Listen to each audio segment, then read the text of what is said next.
everybody. Good morning. It's 8:53 a.m. here in the Bonifacio household.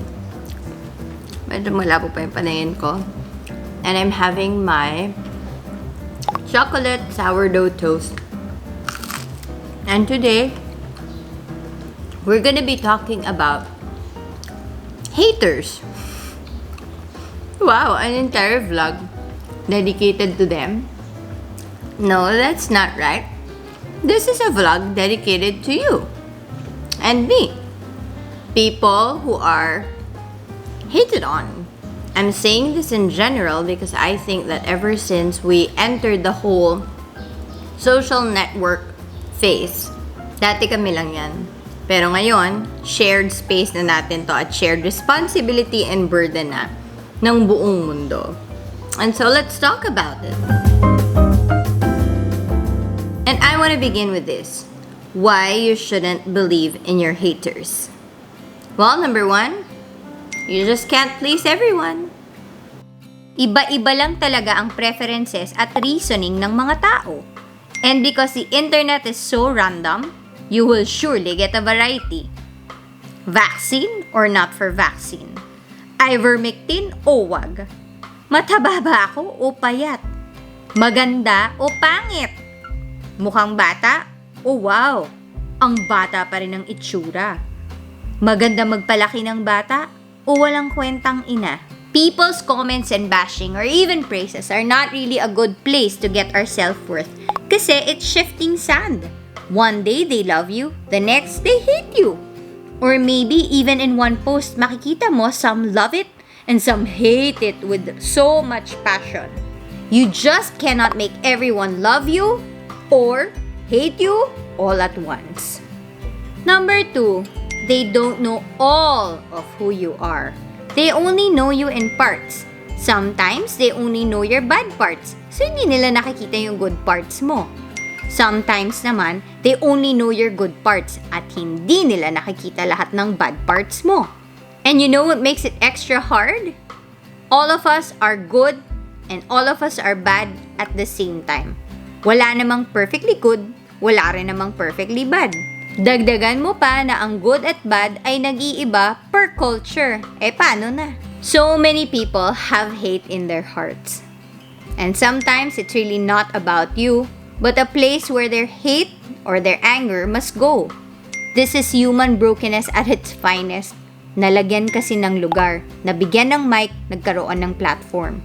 Number 4, well, networks love to blow things up. Kaya naman ang bilis mag-viral ng isang maliit na bagay na ginawa mo. And that's because networks earn from the traffic and so they do nothing to stop it naturally.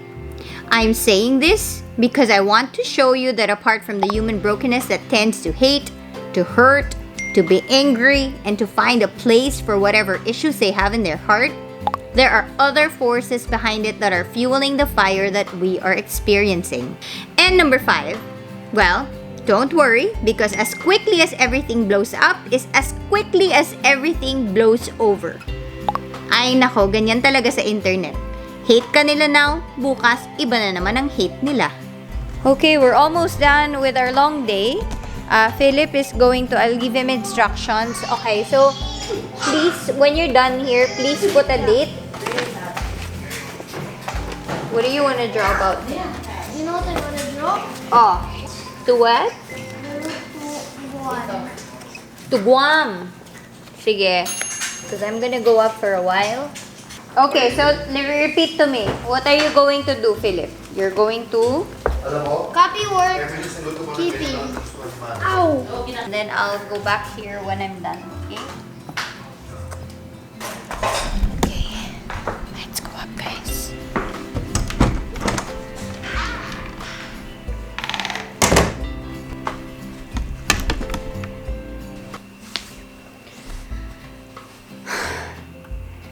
Alright guys, tuloy tayo ng kwento. So earlier I said, why shouldn't we believe our haters, our cancelers, our shamers, right?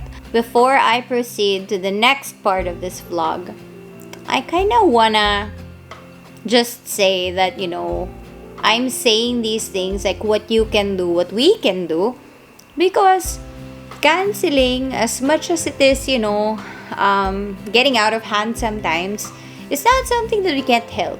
Hindi naman natin talaga kayang i-control yung mga magka-cancel sa atin, but we can control the way we feel about it. So if my first part is like all about the thoughts and the theory and the philosophy behind why we shouldn't base our worth and our belief on what other people say about us from the outside, the second part is really what should we do when people hate on us. Number 1, cry or be angry. Be hurt. Ano ba yung na-feel mo? At kung hindi maganda yung feeling mo, hindi mo pwedeng sabihin sa sarili mo, hindi, huwag ka iiyak or hindi, huwag ka ma-affect. Because it's something that's really not a nice feeling. Pag merong may ayaw sa'yo, sino naman ang may gusto nun, di ba? Seriously speaking, if you do feel like crying, if you do feel anger in your heart, if you feel pain, if you are affected, it's okay. Go and feel that. Sometimes I think of that when I'm being canceled or when someone is hating on me or telling me na hindi ko gusto yung ganito mo, hindi ko gusto yung ganyan mo. And I feel like, alam mo may point yung sinabi nila. And that's why it hurts. I have a better time receiving it when people are very diplomatic in their way of saying it. Kapag magandang sinabi, hindi yung parang ipinapahiya ka. Pero yung mga outright hater lang, nagka-cancel, kahit may point yung sinabi nila, pero kung yung heart nila ay ipahiya ka, hindi tama yon. If it was something that they did to shame you, because you were wrong. Even if you were wrong, shaming you is never right. I was taught that to correct someone, you always correct someone in private. Because you always have to think of what will that other person feel. Kahit na mali siya. Because you know what? You never learn anything effectively within the context of shame. As a Christian, I was given the grace and the mercy of God to overcome the shameful things that I've done in my life.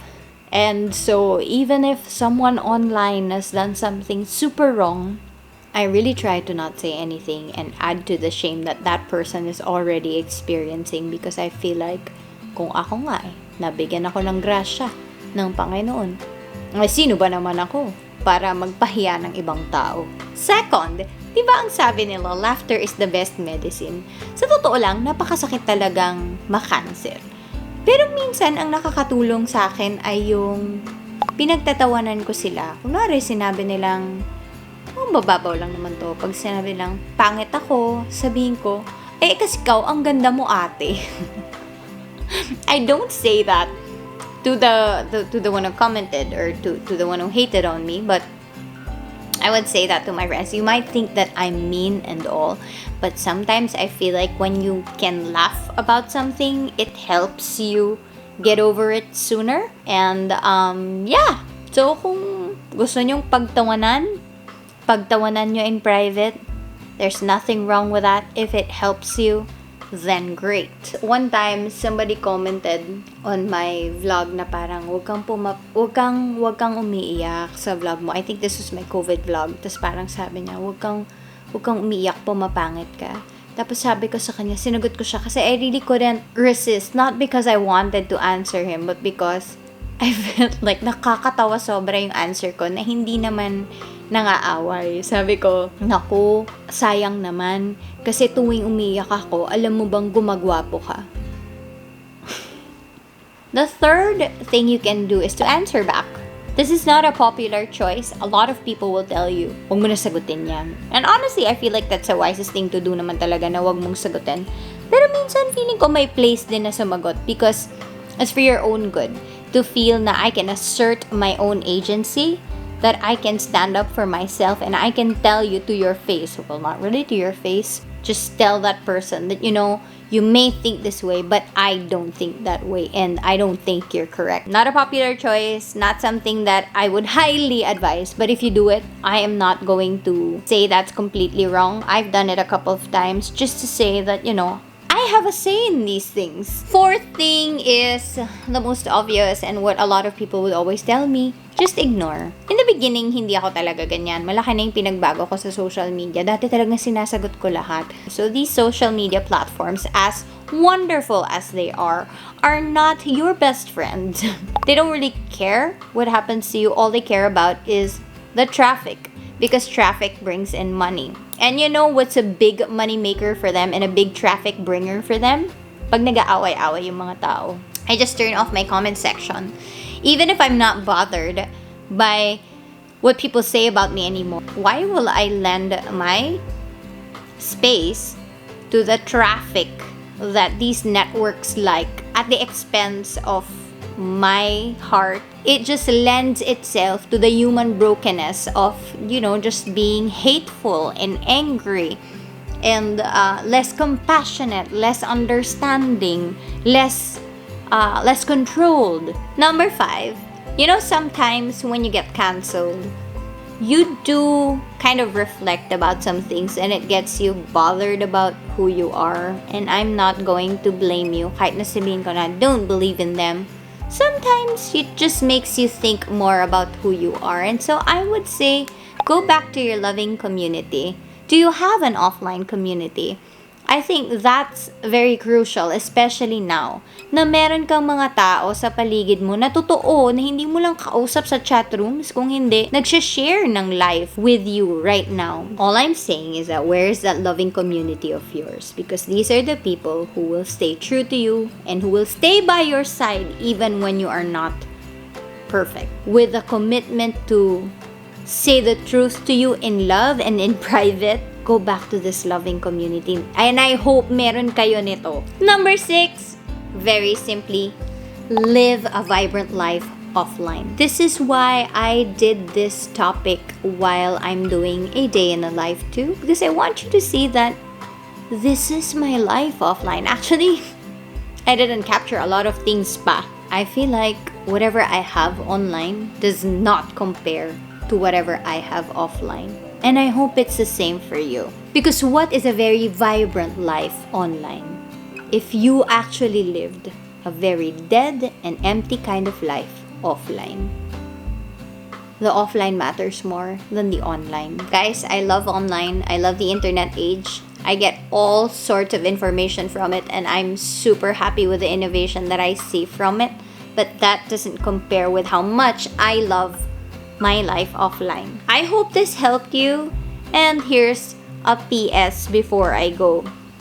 If you've got a friend na na-cancel or family member na na-cancel, please, from somebody na na-cancel, eto lang masasabi ko, huwag niyo nagatungan. This is a time to comfort your friend. Being canceled is not an easy thing. It's a breaking of a person's heart. Ox ba? Well, that's it, guys. Please like, share, subscribe if you haven't yet, and I'll see you again next week. Bye, guys. Thank you for giving me your time.